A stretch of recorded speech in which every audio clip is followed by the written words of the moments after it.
آل محمد كما باركت على إبراهيم وعلى آل إبراهيم إنك حميد مجيد. عن حكيم بن حزام عن النبي صلى الله عليه وسلم قال: اليد العليا خير من اليد السفلى وابدأ بمن تعول وخير الصدقة ما كان عن ظهر غنى ومن يستعفف يعفه الله ومن يستغني يغنه الله. متفق علیہ واللفظ للبخاری. حضرت حکیم ابن حزام رضی اللہ تعالیٰ عنہ بیان فرماتے ہیں کہ جناب نبی کریم صلی اللہ علیہ وسلم کا ارشاد ہے: اوپر والا ہاتھ نیچے والے ہاتھ سے بہتر ہے، اور ابتدا ان سے کرو جن کی کفالت تمہارے ذمے ہے، اور سب سے بہتر صدقہ وہ ہے جو حالت غنا میں کیا جائے، اور جو پاک دامنی چاہے اللہ اسے پاک دامن بنا دیتا ہے، اور جو لوگوں سے بے نیاز ہونا چاہے اللہ اسے بے نیاز کر دیتا ہے. یہ حدیث مبارکہ صحیح بخاری اور صحیح مسلم کی متفق علیہ روایت. صدقہ کرنے اور اللہ کے راستے میں خرچ کرنے، خواہ وہ فرض ہو یا نفل ہو، اس کے فضائل ذکر ہو رہے ہیں. اس حدیث مبارکہ میں آپ صلی اللہ علیہ وسلم نے ارشاد فرمایا کہ اوپر والا ہاتھ نیچے والے ہاتھ سے بہتر ہے، یعنی دینے والا ہاتھ لینے والے ہاتھ سے بہتر ہے. کہ انسان کو کوشش کرنی چاہیے کہ وہ اللہ کے سوا کسی اور کے سامنے ہاتھ نہ پھیلائے. کبھی مجبوری ہو جائے اور انسان انتہائی مجبوری کے حالت میں کسی سے سوال کر ڈالے تو اس کا عذر ہے، لیکن غیر ضروری طور پر مانگتے ہی رہنا اور دوسروں کے مال پر نظر ہی رکھنا یہ پسندیدہ کام نہیں. رسول اللہ صلی اللہ علیہ وسلم فرمایا: جو بندہ گدا گری کو اپنا پیشہ بنا لے، یعنی مانگتا ہی رہے اور اسی طرح اپنا نظام چلاتا رہے، قیامت کے دن وہ اس حالت میں اٹھایا جائے گا کہ اس کے چہرے پہ گوشت نہیں ہوگا. اس لیے یہ جو پروفیشنل قسم کے گدا گر ہیں، یہ کوئی اسلامی معاشرے کا پہلو نہیں ہے کہ اس میں اس طرح باقاعدہ طور پر گھرانے کے گھرانے، خاندانوں کے خاندان اور لوگوں کے جتھے بنے ہوئے ہیں اور جو مانگتے پھر رہے ہیں. اور یہ بات بھی ذہن میں رہنی چاہیے کہ اس قسم کے جو گداگر ہیں ان کو دینے سے احتراز کرنا چاہیے. ان کو دینے کی وجہ سے بہت ساری خرابیاں جنم لے رہی. نمبر ایک کہ لوگ محنت کرنے کے بجائے گداگری پہ آگے روزانہ کی تھوڑی دیر ادھر ادھر بازاروں میں پورے فیملیاں ہیں، خواتین بھی ہیں، بچے بھی ہیں، ان کو بھی چھوڑا ہوا ہے یا اشاروں پہ چھوڑا ہوا ہے اور وہ مانگ رہے ہیں اور اچھے بھلے پیسے وہ بنا کے جا رہے ہیں، ہزاروں روپے دن کے بنا رہے. دوسری بات، اس کی وجہ سے حقداروں کا حق مارا جا رہا ہے کہ لوگ جو حقدار ہیں، جو محنت کرنے والا ہے، جو مسکین ہے، محنت مزدوری کرتا ہے لیکن اپنے پاس جائز وسائل نہیں پاتا کہ ساری اپنی ضروریات پوری کر سکے، اس کو تو ہم نہیں دے رہے، لیکن ان نام نہاد گداگروں کو جو چپک کر آپ سے مانگتے ہی چلے جاتے ہیں ان کو دے رہے. تیسری بات، ان کے پیچھے بھی جتھے اور ان کا بھی استحصال ہو رہا ہے. اس کی وجہ سے یہ جو چھوٹے بچوں کو مانگنے پہ لگایا ہوا ہے، کیا استحصال نہیں؟ اور جو خواتین کو تشدد کر کر کے مانگنے پہ لگایا ہوا ہے، ان کے پیچھے باقاعدہ بدماش ہیں جنہوں نے اپنے اپنے علاقے متعین کیے ہوئے ہیں اور وہ اوپر تک پیسہ جاتا ہے. تو حقیقت میں یہ مافیا ہے جو بہت سارے لوگوں کا استحصال کر رہا ہے. اس لیے یقینی بنائیں اس بات کو کہ اس طرح ہر جگہ جو مانگنے والے لوگ ہیں، مسجدوں کے باہر بیٹھے ہیں، بازاروں میں بیٹھے ہیں، آنے جاتے ہوئے اشاروں کے اوپر، ان کو کچھ مت دیں، بلکہ جو ضرورت مند لوگ ہیں، حقیقی ضرورت مند ہیں، ان تک اپنی خیر کی چیز پہنچائیں. تو اسلام کا مزاج کیا ہے؟ دینے والا ہاتھ لینے والے ہاتھ سے بہتر. اسی طرح آپ صلی اللہ علیہ وسلم نے فرمایا کہ خرچ کرنے میں پھر انسان کو سب سے پہلے جن کا نان نفقہ اس کے ذمے ہے ان پر خرچ کرنا چاہیے.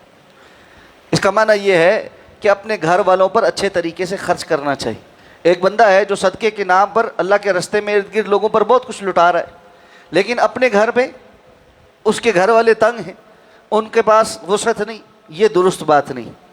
تو اس کو اپنے گھر والوں کے اوپر اچھا خرچ کرنا چاہیے اور اس کے بعد جو اضافی بچے اس کو اللہ کے راستے میں خرچ کرنا چاہیے. تو ابتدا جن کا نان نفقہ ذمہ ہے، پہلے ان کے نان نفقے کی ذمہ داری ادا کرے، یعنی جو اللہ نے اس کے اوپر واجب کیا ہے پہلے وہ پورا کرے اور پھر نفل کی طرف جائے.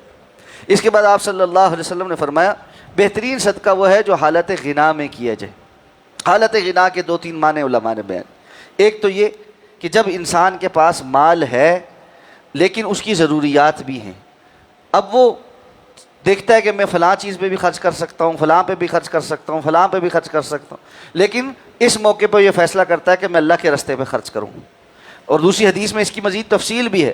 آپ نے فرمایا کہ آپ سے پوچھا گیا سب سے افضل صدقہ کون سا؟ آپ نے فرمایا وہ جو تم اس حالت میں کرو کہ تمہیں احتیاج بھی ہو اور فقر کا خوف بھی ہو، یعنی کل کو کیا ہوگا.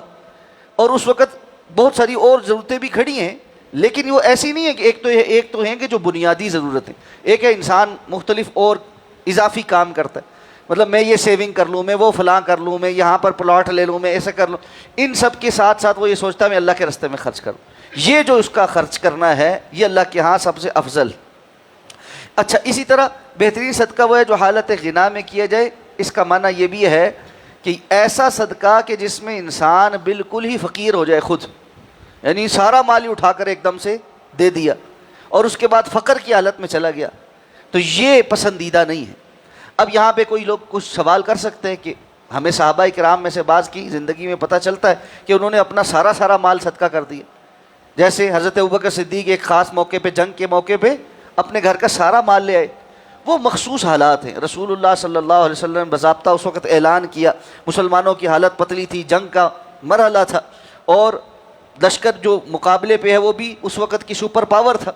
تو اس لیے وہ مخصوص حالات ہیں کہ اس کے اندر حضرت ابوبکر کے پاس جو کچھ تھا اس وقت وہ لے آئے. اور جو کچھ سے مراد یعنی نقدی جو کچھ ان کے پاس تھا، وگرنہ ظاہر بات ہے ان کی ملکیت میں کچھ زمینیں، باغات اور چیزیں بھی تھیں.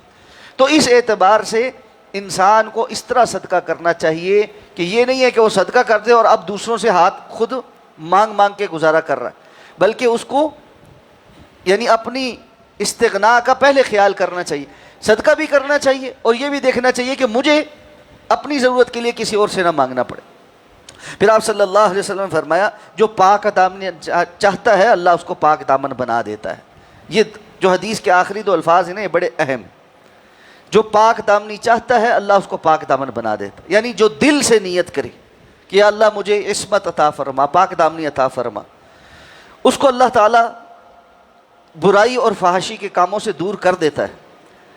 اب اس معاملے میں ایک بندہ ہے وہ کہتا ہے جی میری بد نظری کی عادت ختم ہی نہیں ہوتی، میری کچھ برائیاں ہیں جو میرے اندر سے ختم ہی نہیں ہوتی، اور حقیقت میں وہ اندر سے چاہتا بھی نہیں کہ وہ ان برائیوں کو ختم کرے، وہ ان کی طرف مائل ہے، ان سے لذت اٹھاتا ہے، ان خرابیوں کا رسیہ ہو چکا ہے. اب یہ بندہ جو ہے یہ پاک دامنی چاہنے والا نہیں، اس کا صرف زبان سے یہ کہنا ہاں میری غلطی ہے جی، لیکن وہ اپنی اس غلطی کو حقیقتاً شرم ساری کے ساتھ غلطی نہیں سمجھتا. اب جو بندہ دل سے اس سے تنفر اختیار کرتا ہو اور پھر بھی کسی کمزور لمحے میں مجبور ہو جاتا ہے لیکن دل میں انتہائی برا سمجھتا ہے، پھر توبہ استغفار کرتا ہے، پھر اللہ کے سامنے گڑ گڑاتا ہے، یہ وہ بندہ ہے جو پاک دامنی چاہتا ہے. اور پھر یہ فیصلے لیتا ہے کہ میں نے غلط طرف نہیں جانا، میں نے اس جانب نہیں جانا، میں نے اس قسم کی صحبت میں نہیں بیٹھنا کہ جس کی وجہ سے میں اس قسم کے معاملات میں انوالو ہو جاتا ہوں. جب یہ اس طرح کے عملی اقدامات لیتا ہے اللہ کے سامنے تو اللہ تعالیٰ بھی اس چیز کا رعایت کرتے ہوئے اس کو پاک دامن کر دیتے. اللہ رب العزت اس چیز کا خیال کرتے ہیں. اس لیے ہر وہ شخص جو یہ سمجھتا ہے کہ میرا فلاں گناہ نہیں چھوٹ رہا، اس کو اس جانب توجہ کرنی چاہیے کہ کیا وہ اس گناہ کو چھوڑنے میں مخلص ہے. اگر وہ مخلص ہو تو اللہ اپنے بندوں کو چھوڑ نہیں دیتا، اللہ رب العزت اپنے بندوں کو اس چیز کے حوالے نہیں کر دیتا، اللہ اس کی حفاظت کرتا. اسی طرح آپ نے فرمایا جو بندہ استغنا اختیار کرنا چاہیے. استغنا کیا ہوتا ہے کہ بندہ یہ چاہتا ہے کہ میں اللہ کے سوا کسی کا محتاج نہ رہوں، اور اللہ سے اس کا سوال بھی کرتا ہے بار بار اور کوشش بھی کرتا ہے.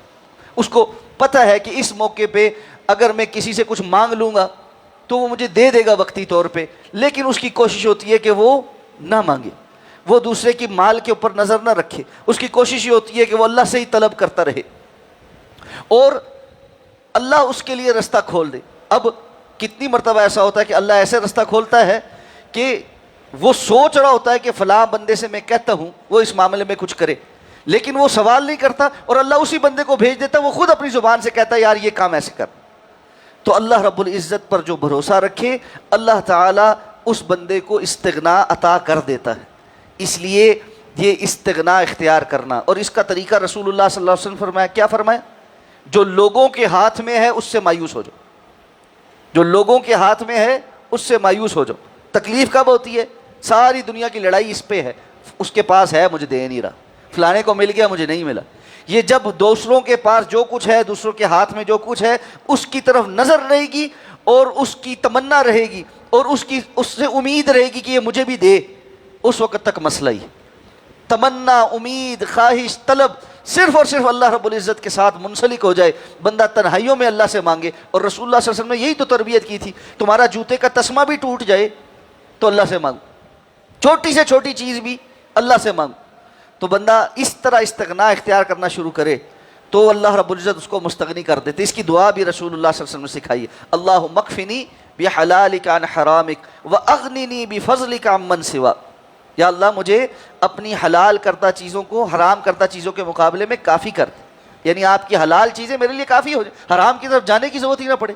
خواہ وہ مال کی صورت میں ہے، خواہ وہ رشتوں کی صورت میں ہے، خواہ وہ تعلقات کی صورت میں ہے، دوستیوں کی صورت میں ہے، سب حلال میرے لیے کافی ہو جائے، مجھے حرام کی طرف جانا ہی نہ پڑے.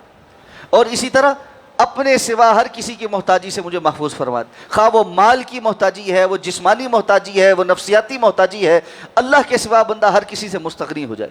جس بندے کو یہ استغنا مل جائے اللہ کی طرف سے، اس کی زندگی شاندار ہو جاتی. اللہ ہمیں عمل کی توفیق عطا فرمائے. سبحانک اللہم و بحمدک، نشہد ان لا الہ الا انت، نستغفرک و نتوب.